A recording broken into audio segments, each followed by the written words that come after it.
Hey there, movie buffs. Welcome back to Sin Speak, where we review the latest and greatest films out there. Today, we're going to be taking a look at the classic film, Cinema Paradiso. Now, before we dive into this movie, I have to warn you, this review may contain spoilers. So, if you haven't seen Cinema Paradiso yet, go grab some popcorn and watch it. Then come back and join us for the review. Okay, now that the warning is out of the way, let's talk about this movie. Cinema Paradiso is an Italian film that was directed by Giuseppe Tornator. It tells the story of a young boy named Salvatore who grows up in a small town in Sicily in the 1940s. Salvatore is a curious and mischievous child who spends most of his time at the local movie theater, the Cinema Paradiso. The theater is run by a kind and wise projectionist named Alfredo, who becomes a mentor to Salvatore. As Salvatore grows up, he begins to fall in love with movies and becomes fascinated with the process of filmmaking. He and Alfredo develop a close relationship, and Alfredo teaches him everything he knows about the art of projection. However, Salvatore's dreams of becoming a filmmaker are cut short when he is forced to leave his hometown to pursue a career in Rome. Years later, Salvatore returns to his hometown for Alfredo's funeral and is reminded of the impact that the Cinema Paradiso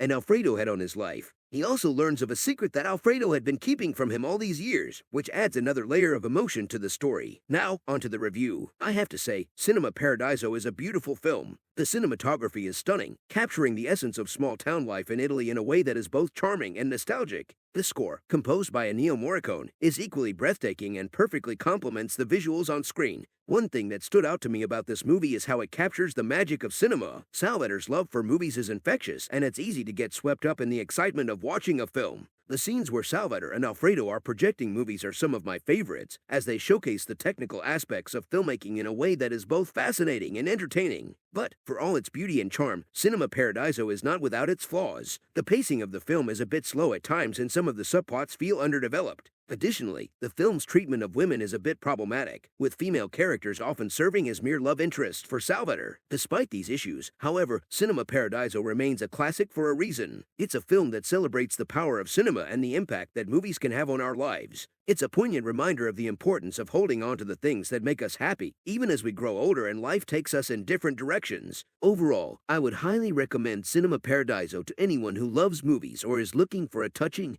and heartfelt story. It may not be perfect, but it's a film that has stuck with me long after the credits rolled. And, as someone who loves the magic of cinema, I can't help but appreciate a movie that celebrates it in such a beautiful way. And that's it for our review of Cinema Paradiso. If you enjoyed this video, be sure to like and subscribe to our channel for more movie reviews and discussions. Thanks for tuning in, and we'll see you next week on Sin Speak.